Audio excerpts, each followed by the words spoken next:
Michael Olise knocked Real Madrid out of the Champions League in the 94th minute. 3 months later, he was pulling their players aside and asking how to get in. That is the story, and it is wild. April 15th, 2026. Bayern Munich versus Real Madrid.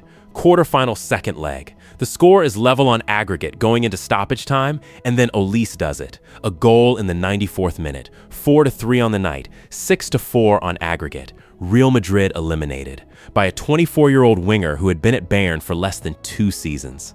The Allianz Arena dreams gone, just like that. And then summer arrives. The World Cup drops, and Olise goes from the guy who ended Real Madrid's season to the guy who is desperately trying to join Real Madrid. 7 assists in a single tournament. 7. That shattered Pelé's 1970 record of 6 assists in 1 World Cup, a number that had stood for 56 years, and Olise walks into a single tournament and erases it. His market value on Transfermarkt jumped to 170 million euros after that. 170 million euros for a winger whose contract does not expire until 2029. So now you have a player breaking records, shattering historical benchmarks, valued at 170 million euros, under contract for 3 more years at one of the best clubs in the world. And the rumor is he wants out. How does that even happen? If you want to understand where this obsession with Real Madrid actually came from and why the whole saga is more complicated than any headline is telling you, stick around. This channel covers exactly this kind of story, where the surface narrative and the actual story are 2 completely different things. It started, of all places, with a house. In July 2026, reports emerged that Olise was vacating his luxury Munich home in Grunwald. Transfer Twitter exploded. He's leaving Bayern. He's heading to Madrid. The rumors spread everywhere, except German newspaper Bild investigated and found the explanation was completely ordinary.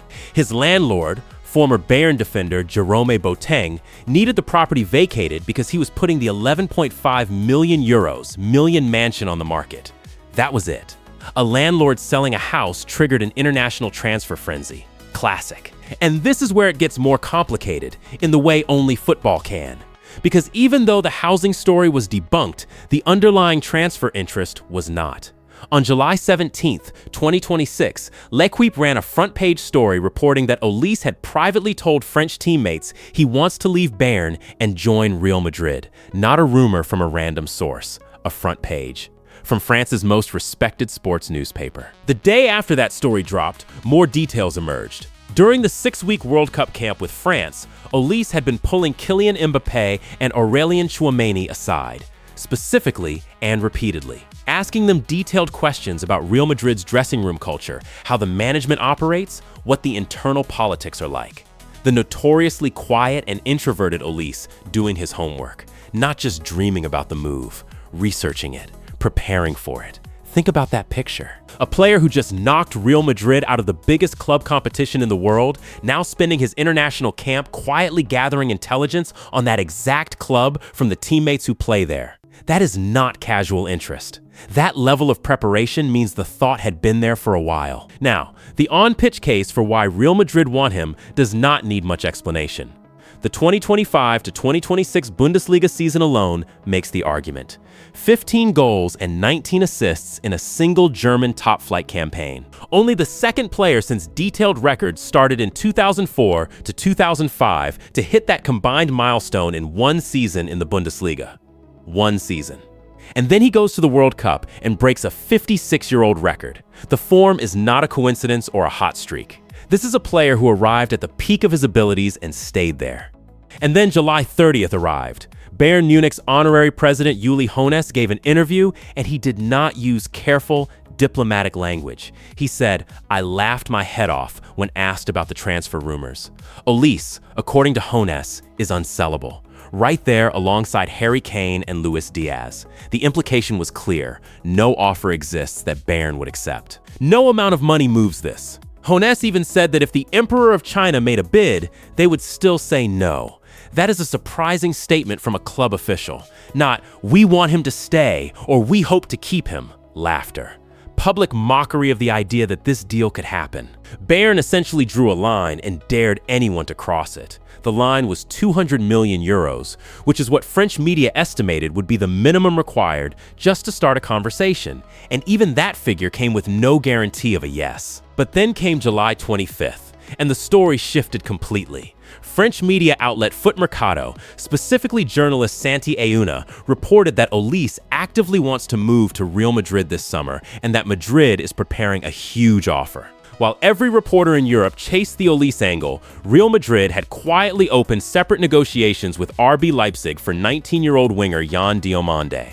The report suggested Madrid may have allowed the Olise speculation to run wild, specifically to keep attention away from the Diomande deal. Negotiations continued through late July without official confirmation of a completed deal. Real Madrid reached a verbal agreement on personal terms with Diomande, while discussions with Leipzig regarding the transfer fee structure remained ongoing. Done. A 19-year-old winger, secured, while the entire football world was looking the other way at Olise rumors. Real Madrid's recruitment department ran the oldest trick in the book, and it worked perfectly. So where does that leave Olise? Sky Sport Germany added another layer to this entire situation. Despite what L'Equipe reported, Sky's sources indicated that Olise had privately communicated to Bayern Munich his desire to remain loyal to the club, not just to stay. Loyal. And that conversations about a potential contract extension were being explored. That is a direct contradiction of the French reporting. Two credible outlets, two completely opposite accounts of what the player actually wants. This is the part of the story that no single headline captures. You have one camp saying he's keen on Madrid and sounding out teammates about life at the club. You have another camp saying he wants to stay, he's committed to Bayern, he's open to extending past 2029. Both claims come from sources who supposedly know. Both cannot be right simultaneously. And the contradictions do not stop there. After France lost their World Cup third-place playoff to England 6-4, Olise broke down in the dressing room. He refused to be consoled. His 7 assists, the record-breaking tournament, all of it meant nothing to him in that moment. He kept pointing to 2 clear chances he missed in the 75th and 81st minutes. A player that hard on himself, that unwilling to accept even record-breaking personal performances when the team fell short, that is a player defined by collective success. Does that sound like someone who would blow up a situation at the best club in Germany, under a stable contract, for an uncertain future at a club surrounded by enormous pressure and internal politics?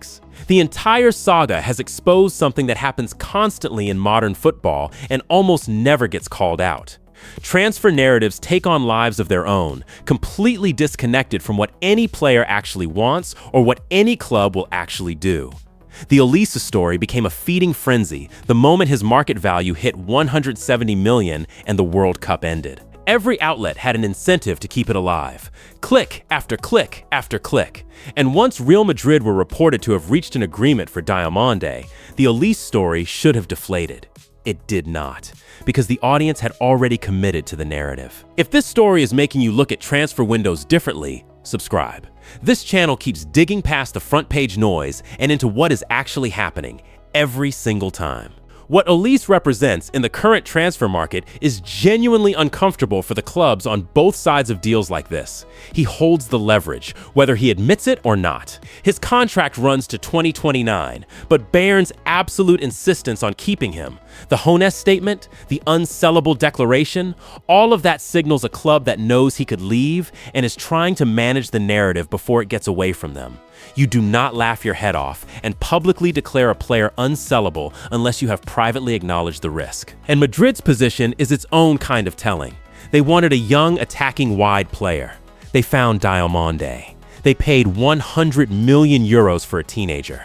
But before they closed that deal, they let the Olise conversation breathe in public long enough to serve their purposes. Whether Olise ever sat in a room with a Madrid representative or not, his name did work for them this summer. That is a new kind of transfer leverage, where a player's profile alone becomes a tool for a buying club's negotiation strategy. The 2029 contract is the central fact here. Olise cannot move unless Bayern agree to sell, and Bayern have drawn the clearest possible line. 3 years remain on that deal. 3 years of Bundesliga football, Champions League campaigns, the prime years of a player who just broke a 56-year-old World Cup record. If he stays, Bayern keep one of Europe's best wingers locked in through his peak. If he leaves, the fee required would be sky high, which means Madrid would need to choose between spending 200 million euros on Olise or spreading that across multiple positions. They chose Diomande. That choice tells you exactly where Madrid's priorities actually sat. Olise is 24 years old. He just had the season and the tournament of his generation. The next 3 years will define whether he becomes a generational player or a brilliant one who plateaued at exactly the wrong club for his ambitions. Bayern are a top 3 club in Europe. The Bundesliga is one of the elite competitions. None of that is a consolation prize. But if Olise genuinely wants the Bernabeu, 3 years of contract is not forever. And Real Madrid's attention has moved on to a 19-year-old. That might be the most brutal part of this entire story. Olise broke a 56-year-old record, knocked Madrid out in the 94th minute. With transfer rumors around his future creating speculation across European football. And then Madrid signed someone else, someone nearly 5 years younger, for half the price. Knocked them out in the 94th minute, but Real Madrid still signed another target first. What happens next is not complicated. Either Olise commits fully to Bayern, extends the contract, and becomes the face of German football's next era, or the next 2 years become a slow war of attrition between player ambition and club authority. Hoeneß laughed this summer. Whether he is still laughing in the coming transfer window depends entirely on what Olise decides behind closed doors, away from the cameras, away from L'Equipe front pages, away from World Cup press conferences. The dressing room conversations with Mbappé and Tchouaméni happened. The front page happened. The Jan Diomande deal happened. And Uli Hoeneß laughed his head off. Every single one of those facts is real, and none of them point in the same direction. That is exactly what makes this the most unpredictable transfer story in football right now. Not because of what has been confirmed, but because of what has not. Not because of what Olise said publicly, but because of what he asked quietly, in private, to the 2 Real Madrid players standing next to him in a World Cup dressing room. He scored in the 94th minute to end their season. 3 months later, he wanted to know what it felt like to be on the other side of that wall. That desire does not disappear just because Uli Hoeneß laughed. And a 170 million euros winger with 3 years left on his contract, who just broke a record from 1970, does not get forgotten just because another signing arrived. This saga is not over. Not even close. If this gave you a clearer picture of what is actually going on with Olise and why this transfer story keeps defying every clean resolution, like this video and subscribe. There is a lot more coming, and it is always worth being here before it breaks.